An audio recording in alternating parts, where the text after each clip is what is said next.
करे कैदमू के ओ जजो तो फसाए वो खबर ना है तो में वो अल्लाह यार चाहे मोरो ले ऋण वतन दुनिया में असाए दो बेके खे न चाहो आ दुनिया में असाए दो बेके खे न चाहो आ इहा भी पकया वक्त अचण ते तू मूंखे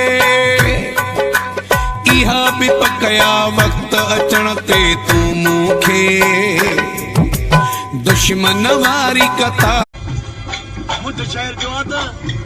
या खुदा अग मौत का महबूब जो मेहमान कर पछाड़ी जो वरानो आदा बस बगन बदकार ते अल्लाह हो एहसान कर कहिड़ो